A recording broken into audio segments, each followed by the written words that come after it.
Good morning, afternoon, evening, night, depending on wherever you are around the world right now. So, before I start the weekly market review and outlook, I wanted to give a quick update on the $200,000 funded account challenge that I was trying with the funded trader.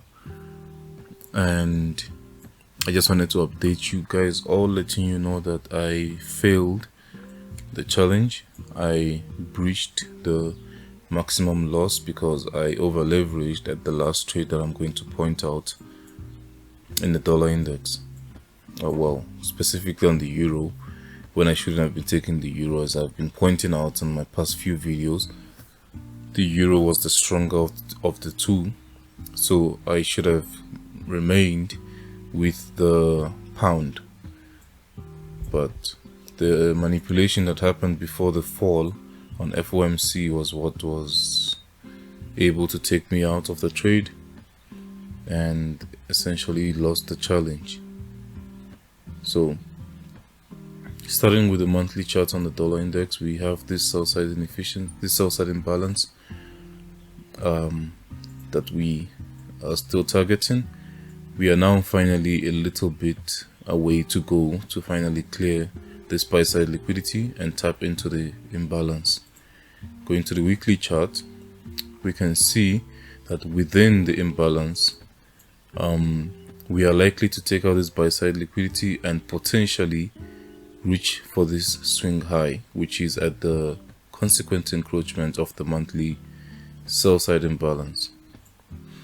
Another thing I wanted to point out is that we have 1 week left in the month. So as we know, as power 3 is, there's usually the opening, which is accumulation, then the manipulation and distribution. Then of course X is either a continuation or a reversal.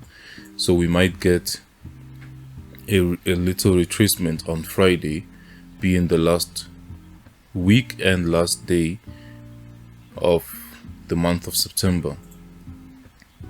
So going down to the weekly chart, as we've been pointing, we've been very bullish after taking out these sell side liquidity, because now we've had 10 consecutive weeks that are bullish or closed, having upside closures. And of course I'm still bullish on the dollar. Going down to the daily chart, the only PD array that I'm watching out for, that I'm looking at, is this buy side imbalance, because it also has a wickless candle creating it. Personally, I think I've already pointed this out some time ago, but I'm always paying attention to any candlestick that has no wick or no tail, which is something I also learned from finesse. But I am paying attention to this specific candle because it has no wick on it. So yes, we have swept the liquidity on this candle on Wednesday. We swept this buy side liquidity, of course, and this one that also has no wick, we did the same. But we, as ICT says, we cut through candles, and I'm still paying attention to this level going into this week to act as support for higher prices. Of course, there's no reason for it to come back to this basic, but if it does come back to it, I'll be looking to buy up from there, and I don't want to see us take out this swing low. This would be my invalidation point.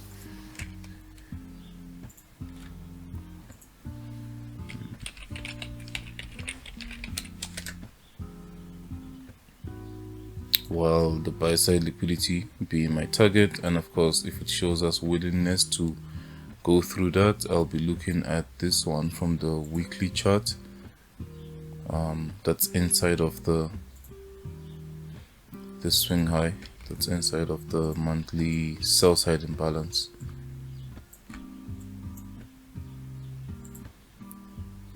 and that's where I would ideally be looking to sell. So let's label that as a buy side liquidity and set an alert on it. Going back to the daily chart,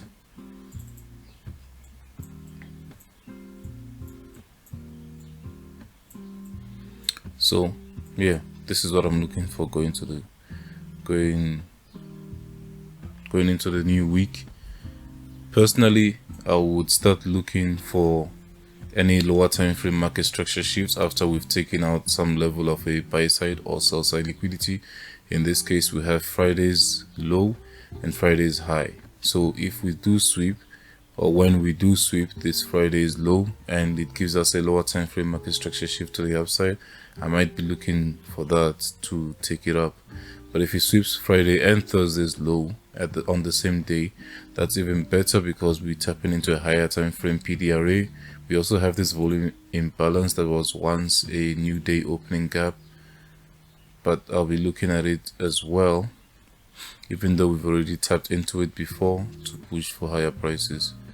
So I'll be paying attention to these two discount arrays for higher prices.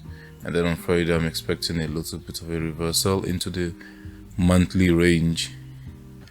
But of course, as always, anything is possible, and there's still a likelihood of getting a continuation to the upside because we have the whole imbalance to fill, or at least as a target to act as resistance or support. So this is what I'm looking for going into the week.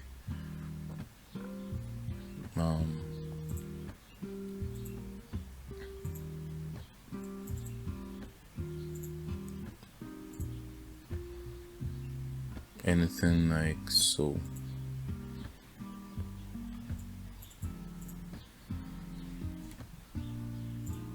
Now moving on to the treasury bonds, the ZB. I'm using the continuous contract, so we can see a little more data from the past. I have been paying attention to this area, which is a higher time frame inefficiency, I believe, a monthly.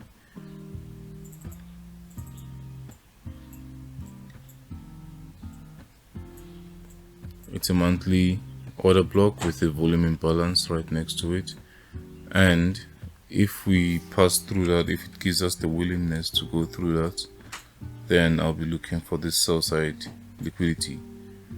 And the thing about treasury bonds is, as we've noticed, some video ago, I don't know what video it was, but a few videos ago, I was pointing out the bullish and bearish candles that were printed, and how we had like consecutive red candles or bearish candles, and then two random candles in the middle, which was the exact same pattern that the indices had. So this is more closely related to the indices and tied to the dollar index at the same time. So I'm still looking for lower prices on this.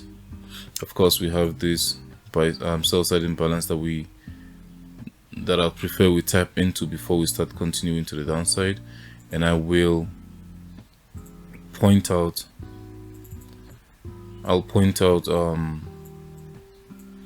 so ultimately, firstly, I'm looking for this sell side liquidity, but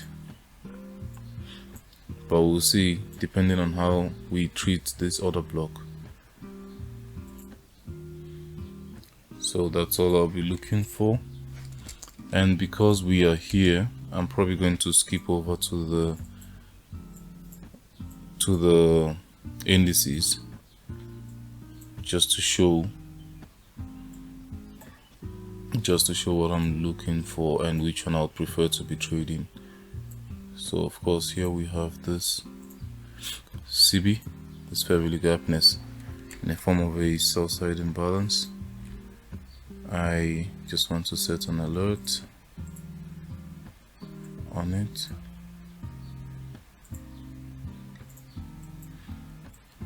But I'm looking for this to support lower prices. My invalidation point on this is this BC that we disrespected. This was the last obvious PDRA that we disrespected on a daily chart. So I like looking at PDRAs like that were disrespected and make it my invalidation point, because I don't expect us to trade above it. So let's just put that in.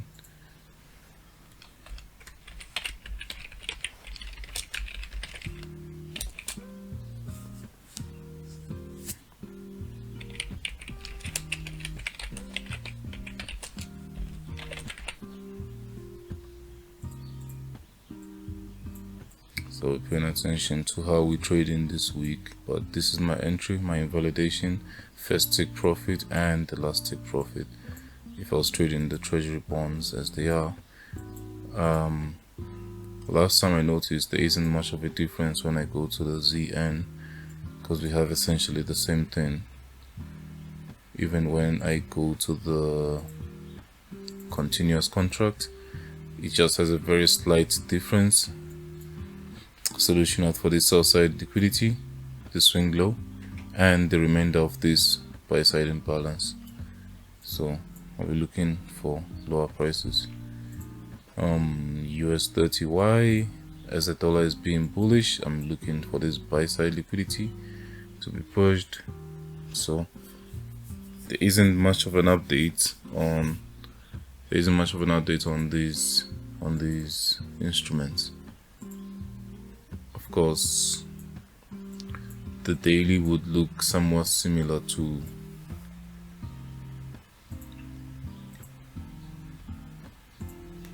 the dollar index, in the sense that we have a buy side imbalance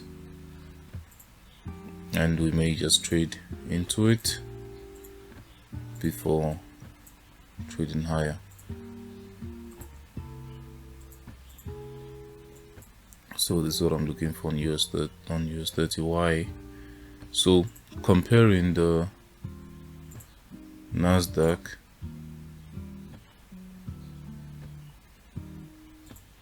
with the S&P 500 on a daily chart. Of course, as I mentioned the last time, I was paying attention to ES because I saw we were the weaker of the two on S&P 500. So the SMT that we outlined here, where we purged the buy side, essentially we can consider this to be a liquidity sweep by just drawing a line like that and sweep. So we swept this buy side liquidity, the swing high, and then started displacing lower. But on the SMT, we didn't even sweep that high. We still have it maintained at that point. So this would have been where a sweep should have happened, but we didn't sweep the high. And the second reason, of course, was the fact that this was Q1, this was Q2. So Q2, we manipulated a little higher into a higher time frame PDRA, which is an order block or a fair value gap if you're looking at these levels. So this was Q2, and the fact that we were above Q2's true openings, because we have the true month opening and the true week opening. So at that point I was telling myself that we were in a premium, and I started looking for lower prices on this. So my bias still remains the same, and I will still be sticking with the S&P 500 because we are weaker on SMT and on S&P, while there's more strength on the NASDAQ, even though the NASDAQ will play the six sister and try to catch up soon. So I'll be looking for this.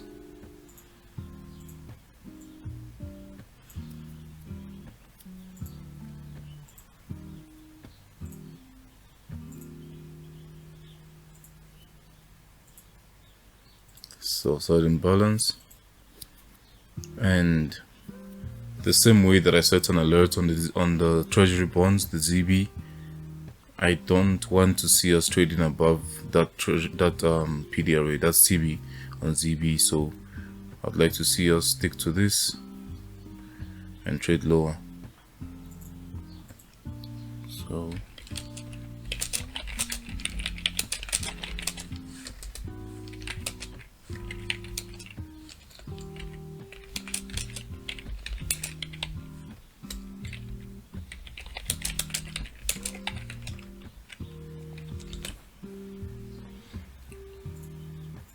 This is of course because of relative strength.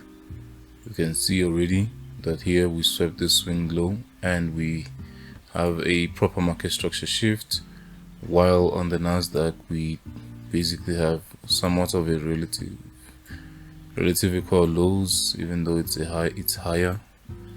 So because of this, I prefer selling ES. So in a sense, we can consider this to be a partial version of the 2022 model, even though one may not consider it to be that. Last week, if you remember, I was paying attention to these market structure shifts here, but because FOMC has played out and we've displaced well below it, I'm not going to be paying attention to it. So I'll be paying attention to this swing low instead, which is a more recent one. And that to me is a market structure shift because we've swept this swing low and closed below it. So I'll be looking to see if we can trade from here into this, preferably creating the high of week inside of this CB on a Tuesday or Wednesday, preferably on Tuesday. Then we can trade lower into this inefficiency, and I believe by then NASDAQ, being the sixth sister, would catch up. So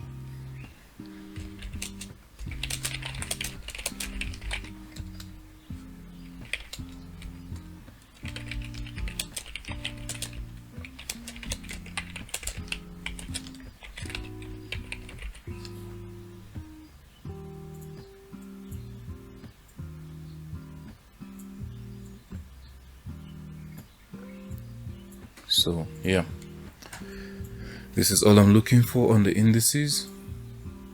Let's move to the foreign currencies. So we have GBPUSD. I don't have any clear high time frame PDR rate that I can focus on, but I do have the dollar index. So as soon as we trade into that buy side imbalance that we mentioned earlier, I'll be looking to sell the pound. It's literally as simple as that. I'll just be looking at the dollar index, especially if we're going to sweep this high from Friday. Then I will definitely be looking at this high time frame imbalance that we created to see if we can get lower prices from there. So we have this CB. I'll be looking to see if we can trade into it. It will be sweeping a previous day high as well, then trade lower. Where would I be targeting going lower? Remember when I mentioned liquidity being stronger when there is a tailless candle? I'll be looking at that form of liquidity.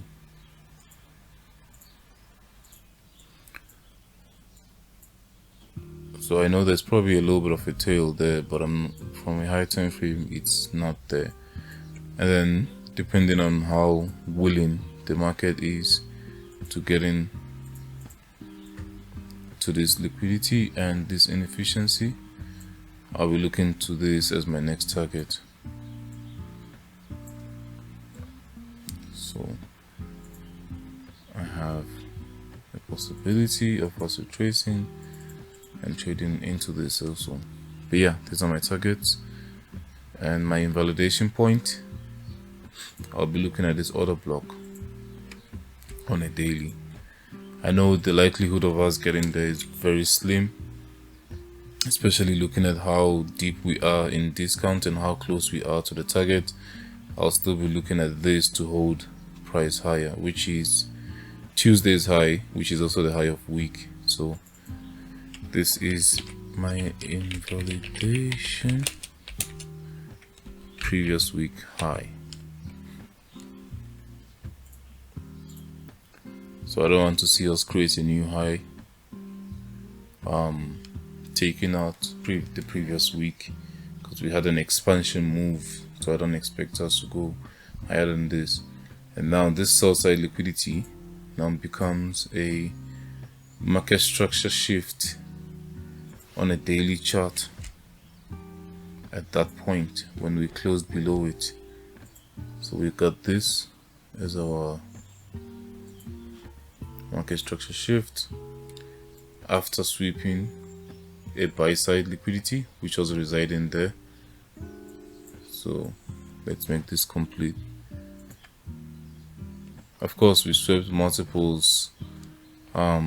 sell side liquidities and violated multiple bullish PD arrays, but we can still consider this to be a sweep in liquidity.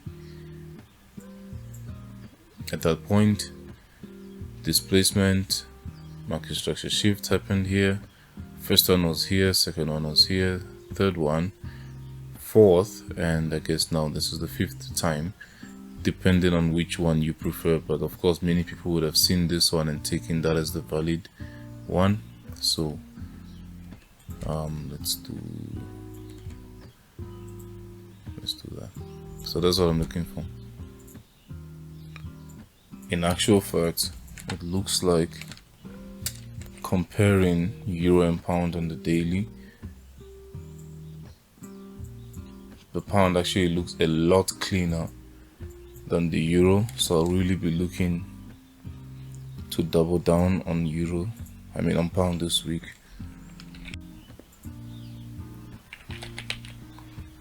So GBPUSD is the weaker of the two sisters, therefore I'll be focusing on the pound. Of course, the euro is still tradable. I'll just be looking at it on a lower time frame. For the euro specifically, I'll be looking at 1 second.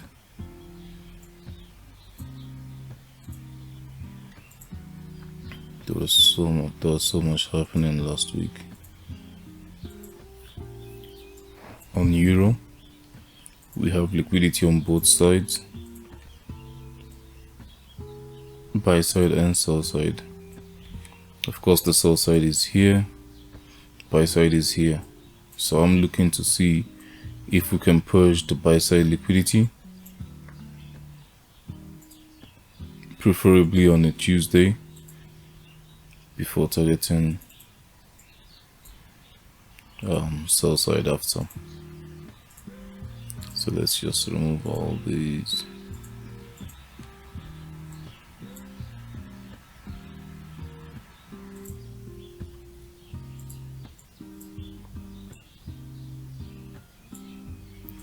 So yeah, this is all I'm looking for going into the new week, which is the last week of September. I don't have much else to add, but good luck and good trading.